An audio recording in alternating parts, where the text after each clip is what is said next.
جن پہ قرضے ہیں نا، جو تنگ دست ہیں، جو روز رکے بھیجتے ہیں دعاؤں کے کہ بڑی پریشانیاں، وہ وظیفہ سنیں، وہ وظیفہ سنیں۔ ہمارے زمانے میں وظیفے لینے کا رواج نہیں، تویز لینے کا رواج ہے۔ لینا چاہیے، تویز بری چیز نہیں، اچھی چیز ہے، لیکن زیادہ کام برکت والا کیا ہے؟ اللہ اللہ کرنا۔ ایک تابعی بزرگ، تابعی ہیں، صحابی کے شاگرد ہیں، فرماتے ہیں میں مسجد اقصی میں گیا، فلسطین میں مسجد اقصی میں، ایک شخص کو میں نے دیکھا، بڑا نورانی چہرہ اس کا، اور بڑا اس کے وجود کے اندر عجیب سی کشش، خوشبو دور تک پھیلی ہے۔ وہ بندہ نا نماز نہیں پڑھ رہا تھا، سجدہ ہی کرتا جا رہا تھا، ایک سجدہ، دوسرا سجدہ، تیسرا سجدہ، اور سجدہ کرتا تو دیر تک سجدہ کرتا، پھر سجدہ کرتا تو دیر تک۔ کہتے ہیں جب وہ فارغ ہوا تو میں نے گزارش کی، کہتے ہیں جب وہ فارغ ہوئے تو میں نے گزارش کی، میں نے کہا بزرگوں ایک بات پوچھنے کو دل کرتا ہے۔ انہوں نے کہا پوچھو۔ کہنے لگے آپ اتنے سجدے کیوں کرتے ہیں؟ کہتے ہیں میں نے پوچھا تو بزرگوں نے رونا شروع کر دیا، اتنا روئے کہ ہچکی بد گئی۔ پھر میں نے کہا حضور میں نے کوئی غلط بات پوچھ لی، آپ تو پریشان ہو گئے؟ کہنے لگے پھر رونے لگے۔ میں نے پھر کہا حضور آپ، میں نہیں پوچھتا سوال، کرتے پھر رونے لگے، 3 دفعہ روئے تو کہنے لگے سنو میں رسول اللہ کا صحابی ہوں، میں نبی پاک کا، میں نے اپنے حبیب سے سنا ہے کہ جب کوئی بندہ رب کو ایک سجدہ کرتا ہے تو اللہ اس کے گناہ معاف کرتا ہے، ایک سجدہ کرتا ہے تو اللہ کیا کرتا ہے؟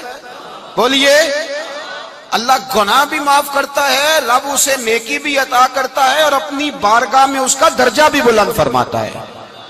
ایک سجدہ اور 3 فائدے، گناہ بھی معاف ہوئے، نیکی بھی ملی، اور درجہ بھی بلند ہوا۔ کہتے ہیں یہ کہہ کے بزرگ پھر رونے لگے۔ جب وہ خاموش ہوئے تو میں نے کہا حضور اگر ناراض نہ ہوں تو مجھ پر تو کیفیت ہی عجیب طاری ہو گئی ہے، آپ کے اس رنگ نے میرا بھی رنگ بدل دیا ہے، پوچھ سکتا ہوں آپ کون ہیں؟ پوچھ سکتا ہوں آپ کون ہیں؟ کہتے جب میں نے سوال کیا تو انہوں نے پھر آنسو پونچھے، کہنے لگے میں رسول اللہ کا نوکر ابو ذر غفاری ہوں، میں ابو ذر غفاری ہوں، میں اپنی زندگی سجدے میں بتانا چاہتا ہوں، میں وقت اللہ کے حضور سجدہ کر۔ ہمارے ہاں میں نے اس دن بھی کہا تھا، ہمارے ہاں لوگوں نے بہانہ بنا لیا ہے حضور بخشوا دیں گے، محفل نعت 6 گھنٹے کی، نماز 5 منٹ کی، حضور بخشوا دیں گے۔ سنو نا جنہیں حضور بخشوا رہے ہیں، حضور انہیں بتا کیا رہے ہیں؟ حضور انہیں بتا کیا رہے ہیں؟ اللہ اکبر، کیا انداز ہے۔ حضرت ربیعہ بن کعب کہتے ہیں میں حضور کو وضو کرایا کرتا تھا، بخاری مسلم میں۔ ایک دن حضور نے فرمایا سل یا ربیعہ، ربیعہ کچھ مانگ لو، تو کہتے ہیں میں نے مانگا تو پھر میں نے بھی وہ چیز مانگی جو سب سے قیمتی تھی۔ میں نے کہا حضور جنت میں وہ والا مکان چاہیے جس کی دیوار کے دوسری جانب آپ کا حجرہ انور ہو، جس کی دوسری سائڈ پہ آپ کا گھر ہو، تو اڈی میری کاند سانجی ہو گئی، وہ والا مکان چاہیے۔ تو نبی پاک نے فرمایا جا تجھے دیا، جا تجھے، بولیے جا تجھے، کمال ہو گئی، جا تجھے دیا۔ کون دیتا ہے؟ دینے کو منہ چاہیے، دینے والا ہے سچا ہمارا، میں جا تجھے دیا۔ ایک میری بات یاد رکھنا، حضور کیا فرمایا؟ اپنی زندگی میں سجدے زیادہ کرنا۔ کیا زیادہ کرنا؟ چلو سارے بولے ایک دفعہ، کیا کرا؟ کیا زیادہ کرنے ہیں؟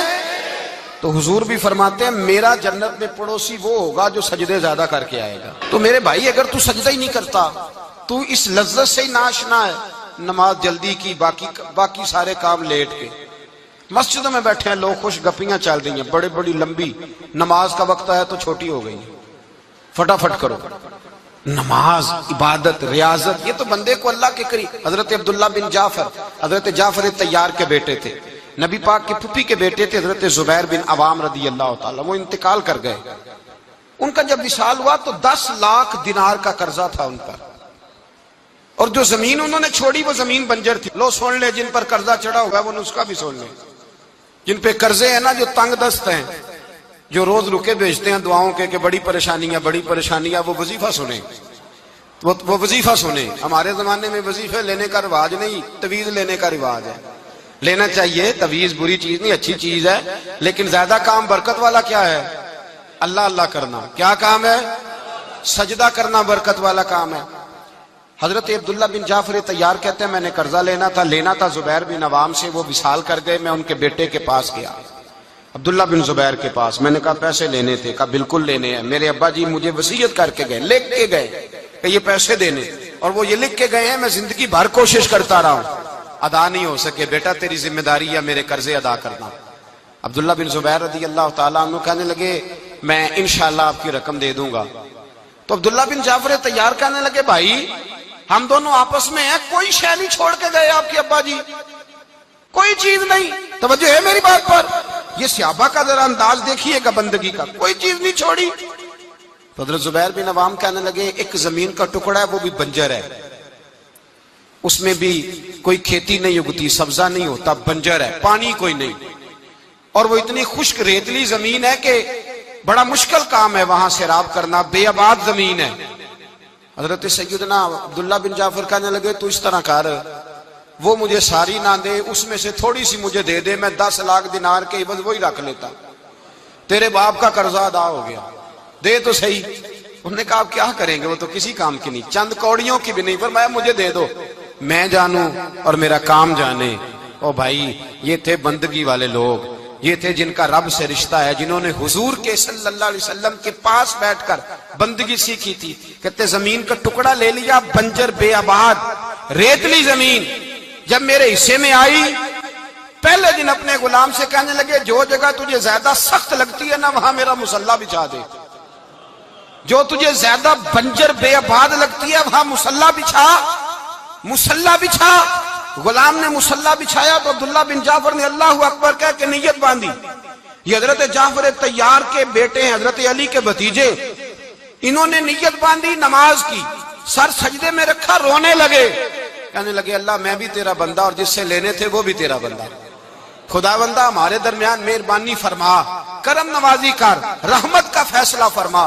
اتنا روئے کہ مصلی بھیگ گیا.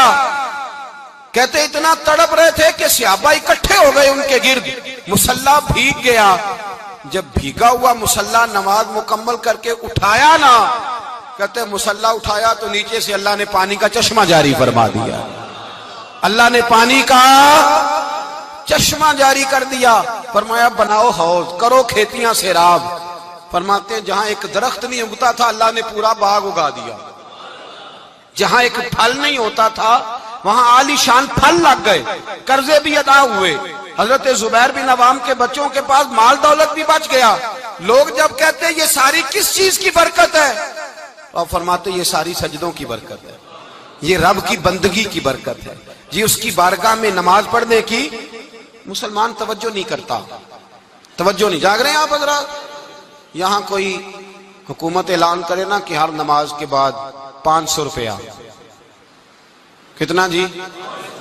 میرے خیال کسی بھی نہیں ہونا مسجد جی, آن گے کہ نہیں؟ نہیں تھوڑے جے بول دے ہو, جڑے نہیں بول دے ہونا تو بالکل ہی نہیں نہ ہونا, ہونا پکا پتہ لگ. اور خدا کے بندو بات سمجھو, رب فرماتا ہے تو مسجد آدھا میں تجھے برکت عطا کروں گا. کئی جگہ مسائل نہیں بنا دیے گئے, وہ چھوڑو دیے تو نفل ہے, چھوڑو دیے تو غیر مؤکدہ ہے. اعلیٰ حضرت فاضل بریلوی فرماتے ہیں جو نفل چھوڑتا ہے نا ایک وقت آتا ہے سنت کے ترک کرنا شروع کر دیتا ہے, اور تارک سنت ایک وقت آتا ہے کہ واجبات کو چھوڑتا ہے. چونکہ وہ سیلاب اچانک نہیں آیا کرتے, پہلے چھوٹا سا سوراخ ہوتا ہے, دریا کے کنارے چھوٹا سوراخ ہوتا ہے, بند نہ کیا جائے تو بڑا ہو جاتا ہے, پھر اور بڑا ہو جاتا ہے, پھر وہ سیلاب بن جاتا ہے. کیا ہوتا ہے کہ جب ہم دیر کرتے ہیں, آپ دیکھ لیں دنیا داری میں لوگ کتنے آگے نکل گئے, کتنے دنیا داری کی جو چیزیں آئیں وہ غالب ہو گئیں. میں آپ سے پوچھا ہوں جتنے لوگوں کے پاس موبائل ہیں اتنے لوگ نمازی بھی ہیں. موبائل بعد میں آ کے غالب ہو گیا سب پہ, اور نماز آپ یہ ایوریج نکالے نا, جتنے لوگ فیس بک پہ ہیں اتنے لوگ دینی تعلیم کے میدان میں بھی ہیں, پڑھنے پڑھانے کا مزاج بھی رکھتے ہیں. جتنی نصیحتیں کرنے میں آج لوگ نکلے ہوئے ہیں کیا اتنی خیر بھی دنیا میں بٹ رہی؟ جتنی جدید ٹیکنالوجی آ گئی سب ہم نے حاصل کر لی, بری بات نہیں, ٹھیک ہے, اچھی بات. لیکن سوال یہ ہے کہ وہ باتیں جو سالوں سے ہو رہی ہیں اور جو ہمارے دین کے فرائض میں شامل ہیں ان پر عمل کب ہوگا؟ اور میں یہ بہت سارے لوگ ہیں نا دعوت دیتے ہیں کہ آپ تشریف لائیں, اس جگہ پہ آ کے کچھ بات کریں تو میں دوستوں سے کہتا ہوں تقریریں تو اب بڑی سن لی لوگوں نے، تو زمانہ ہو گیا تقریریں کرتے سنتے. سوال تو یہ ہے کہ جو سنا ہے اس پر عمل کس دن کرنا ہے؟ وہ پہلا قدم جو عمل کا ہے وہ کس دن اٹھانا ہے؟ یہ کوئی گورکھ دھندا تو نہیں ہے نا کہ نشستن گفتن برخاستن. دیکھیں نا قرآن مجید کی آیات نازل ہوتی تھی، صحابہ دوڑ پڑتے تھے عمل کرنے کے لیے. لن تنالوا البر حتى تنفقوا مما تحبون، تم بھلائی کو نہیں پہنچو گے جب تک اپنی پیاری چیز خرچ نہ کرو. تو یہ آیت ہم نے بھی سنی ہوئی ہے. میں آپ سے ہاتھ نہیں اٹھواتا، آپ خود اپنے آپ سے پوچھیں، میں اپنے آپ سے پوچھتا ہوں کب پیاری چیز لا کے خرچ کیا ہم نے اللہ کے راستے میں؟ لیکن جب نازل ہوئی تھی تو عبداللہ ابن عمر کو گھوڑا پیارا تھا، انہوں نے فوراً لا کے پیش کر دیا تھا. حضرت ابو طلحہ انصاری کو باغ پیارا تھا، انہوں نے فوراً لا کے حضور کی بارگاہ میں پیش کر دیا تھا. ہم کب یہ کام کریں گے؟ ہم سن رہے ہیں، ہمیں آتی ہے، ہم آگے بڑھا رہے ہیں، لیکن جلدی سے صحابہ کا یہ مزاج تھا کہ جیسے ہی ان تک خیر پہنچی انہوں نے عمل کر کے دکھایا. جیسے نصیحت ملی اس نصیحت پر وہ عامل ہو گئے. امام جعفر صادق رضی اللہ تعالیٰ عنہ سے ایک شخص نے پوچھا حضور میں دین کی خدمت کرنا چاہتا ہوں، تبلیغ کرنا چاہتا ہوں، کوئی طریقہ بتائیں. بہت سارے لوگ ہیں آج کل جو یہ چاہتے ہیں کہ جناب مجھے نہ کوئی آپ نسخہ بتائیں، کوئی سلیقہ بتائیں، میں دین کا کام کرنا چاہتا ہوں، دعوت خیر دینا چاہتا ہوں، کوئی طریقہ بتائیں. تو سیدنا امام جعفر صادق رضی اللہ تعالیٰ عنہ فرمانے لگے آسان طریقہ ہے، اور بغیر کسی فلسفے کے، بغیر کسی الجھی ہوئی گتھی کے سلجھی ہوئی بات ہے، بالکل طے. تو دین کی تبلیغ کرنا چاہتا ہے؟ اس نے کہا. تو فرمانے لگے بڑا آسان نسخہ ہے، اگر تو دین پھیلانا چاہتا ہے، تبلیغ کرنا چاہتا ہے، تو دین پر عمل کرنا شروع کر دے. عمل کے بڑے اثرات ہوتے ہیں.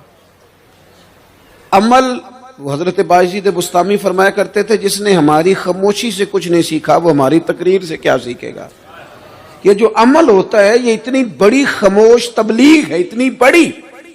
امام جعفر صادق فرمانے لگے تو عمل کر، وہ تیرا عمل کرنا. آپ پڑھیں گھر میں نماز، آپ کے بچوں کو شوق ہو جائے گا. آپ کھولیں گھر میں قرآن مجید، آپ کے بچوں کا دل لگ جائے گا. آپ بیٹھے تسبیح لے کے کہ آج میں نے آدھا گھنٹہ محبوب کی بارگاہ میں درود و سلام عرض کرنا ہے، بچوں کی طبیعت لگ جائے گی. عمل جو ہوتا ہے اس کا فیض بٹتا ہے. نیکی میں آگے بڑھنے کی جد و جہد، کوشش کرنا کہ میں ذرا خیر کے کام میں آگے نکلوں.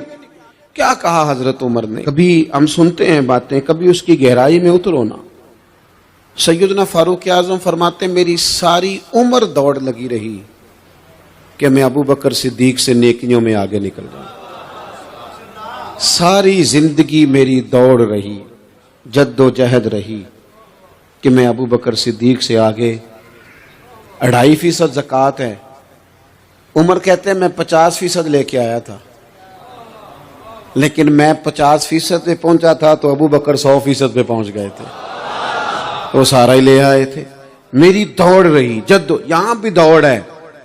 میری عزت کرو، میرے آنے پہ کھڑے ہو جاؤ، معاذ اللہ میرا اکرام کرو، میں فلاں صاحب ہوتا ہوں، قبیلے میں، برادری میں، سوسائٹی میں، سماج میں یہ نام رکھتا ہوں، میں فلاں سیاسی، سماجی، فلاحی، رفائی تعارف رکھتا ہوں، میرا فلاں معاملہ ہے.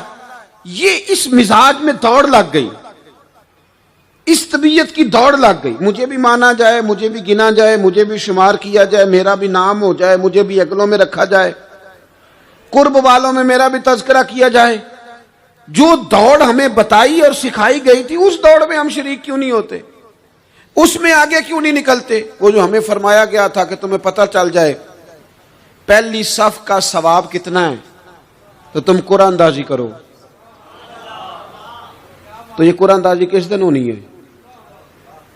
یہ والی قرآن اندازی کس دن ہونی ہے؟ لیکن وہ قرآن اندازیاں تو ہو رہی ہیں عمرے کے ٹکٹ کی. اتنے عمرے کے ٹکٹ، اتنے عمرے کے، اچھی بات ہے، اس کی بھی کوئی مخالفت نہیں. لیکن جو کام جس میں آگے بڑھنا تھا، جس میں جد و جہد کرنی تھی، جس میں دوڑنا تھا، جس میں کاوش کرنی تھی، اس میں تو ہم پیچھے ہیں. زندگی اتنی تیزی سے گزر رہی ہے، آپ یقین کریں پیچھے پلٹ کے دیکھتے ہیں تو پتہ ہی نہیں چلتا کتنے سال بیت گئے. بھی ایسے لگتا ہے کل ہی تو ابھی داخل کرایا تھا گھر والوں نے اسکول میں، ابھی اگلے دن کی بات ہے دارالعلوم میں داخل ہوئے تھے اور اتنے سال بیت گئے، اتنا وقت گزر گیا۔ ہم عجیب مزاج کے لوگ ہیں، یہ چاہتے ہیں کہ ہمارے بچے بڑے ہو جائیں، یہ نہیں چاہتے کہ ہم بوڑھے ہو جائیں۔ دیکھیں اگر بچے بڑے ہوں گے تو لازمی نتیجہ ہے کہ ان کے بڑے، لیکن ہم دونوں باتوں میں اپنا مزاج رکھتے ہیں، بچے بھی بڑے چاہیے ہمیں اور ہم خود بھی اپنے آپ کو بوڑھا تسلیم کرنے کو تیار۔ ماشاءاللہ جی میرا بیٹا جوان ہو گیا، تو جناب آپ کیا ہو گئے؟ اب آپ بھی تو بتائیں نا، آپ کہاں پہنچ گئے؟ وہ کیا دور تھا جب کہتے تھے میرے بیٹے کو میرا جوتا پورا آنے لگا ہے۔ جیسے جیسے بچے بڑے ہوتے تھے والدین کے لہجے میں ٹھہراؤ آتا تھا، ان کی 5 نمازوں کے ساتھ تہجد بھی شروع ہوتی تھی، اشراق اور چاشت بھی شروع ہوتی تھی۔ وہ چاہتے تھے کہ ہمارے بچے ہمیں زیادہ سے زیادہ خیر کرتا دیکھیں، وہ اپنے لفظوں پر، جملوں پر، زبانوں پر، انداز پر کنٹرول کرتے تھے۔ میاں بیوی ایک دوسرے سے کہتے تھے اب لڑنا نہیں ہے، بچے اثر قبول کرتے ہیں، بڑے ہو گئے، اب ہمیں ماحول اور طرح کا بنانا ہے۔ کب آگے نکلیں گے نیکیوں میں؟ کب ہم جد و جہد کریں گے؟ کب ہم یہ والا کام کریں گے کہ نہیں اب مجھے سنور جانا چاہیے، نہیں اب میرے اندر مثبت تبدیلی آنی چاہیے، نہیں اب مزاج میں حلم، بردباری، وقار، وزاداری، یہ چیزیں مجھے پیدا کرنی چاہیے؟ کب بچپنا ختم ہوگا؟ وہ کسی درویش نے کہا تھا نا کہ میں نے 22 سال کے بوڑھے دیکھے اور میں نے 65 سال کے بچے دیکھے۔ کہا جناب کیا معنی؟ کہنے لگے معنی یہ ہے کہ بزرگی سمجھ کے ساتھ ہوتی ہے، عمر کے ساتھ تھوڑی ہوتی ہے۔ وہ تو سمجھ کے ساتھ ہے، جس دور میں سمجھ آ گئی، شعور آ گیا، سمجھ گئے بات کو۔ ورنہ بعض لوگ معذرت کے ساتھ بعض لوگ ساری زندگی سمجھدار ہونے کو تیار ہی نہیں ہیں۔ وہ کچھ ایسی باتیں کرتے ہیں جو ان کے منصب سے میچ ہی نہیں کرتی، ان کے سٹیٹس کے ساتھ وہ اٹیچ نہیں ہوتی۔ بھئی یہ بات آپ کو نہیں کرنی چاہیے تھی، آپ کا معیار یہ نہیں تھا، معیار بلند ہے آپ کا، آپ اپنے سٹیٹس کے حساب سے بات کریں گے۔ تو میرے عزیز آگے بڑھا جائے۔ اب تو کئی ہمارے کلاس فیلو چلے گئے، کئی ساتھ رہنے والے چلے گئے، کئیوں کو ہم دیکھتے ہیں وہ کہتے ہیں یار مہینوں ہو گئے چارپائی پہ پڑے، ملاقاتیں ادھوری رہ گئی ہیں، کئی باتیں ضروری رہ گئی ہیں، کئی لوگ رخصت ہو گئے، تو کیا ہم کب کس وقت ہم عبرت پکڑیں؟ بس چپ کر کے جنازہ پڑھ کے آ گئے کہ صرف اسی کا ہونا تھا، قبر پہ فاتحہ پڑھ کے آ گئے کہ صرف اسی کو دفن ہونا تھا، کسی کی کل خانی میں چہلوں میں شرکت کر کے آ گئے، کسی کی ہونی تھی میری ہونی نہیں ہے۔ اپنے اعمال میں پختگی لائی جائے، آگے بڑھا جائے۔ حضرت جابر ابن عبداللہ رضی اللہ تعالیٰ عنہ فرماتے میں نے میدان احد میں ایک صحابی کو دیکھا، کھجور کھا رہے تھے۔ کتنا ٹائم لگتا ہے کھجور کھانے میں؟ گوشت کی بھری ہوئی پلیٹ نہیں تھی ان کے سامنے کہ ساری خالی ہونے میں دیر لگے گی، کھجور کھا رہے تھے، بخاری شریف ہے۔ اور کھجور کھاتے کھاتے کریم محبوب علیہ السلام کی عالی مرتبت بارگاہ میں عرض گزار ہوئے، یا رسول اللہ اگر آج میں شہید ہو جاؤں تو کہاں جاؤں گا؟ تو حضور نے فرمایا جنت میں۔ حضرت جابر ابن عبداللہ فرماتے ہیں وہ بات انہوں نے سنی تو وہ جو کھجور کھا رہے تھے وہ باقی کی منہ سے نکال دی۔ کیا معنی؟ کہیں کھجور کھاتے کھاتے دیر نہ ہو جائے، کہیں دیر نہ ہو جائے۔ وہ کھجور نکال دی اور میدان میں اترے اور وہ لڑے اور انہوں نے جد و جہد کی اور وہ اسلام کا نام لے کر ڈٹ گئے، رسول اللہ صلی اللہ تعالی علیہ وسلم کے پیغام پر کھڑے ہو گئے، اللہ نے انہیں شہادت عطا کر دی۔ انہوں نے کھجور کھانے کا وقت بھی انتظار نہیں کیا کہ کہیں لیٹ نہ ہو جائے۔ کیا معنی ہے؟ کھجور کھانے سے پہلے پہلے اللہ نے انہیں جنت عطا فرما دی۔ اوہو، ہمارا تو جناب وہ میرا پروگرام بن گیا، بس میں حج کر رہا ہوں، پھر اس کے بعد میں نے ولی اللہ ہو جانا۔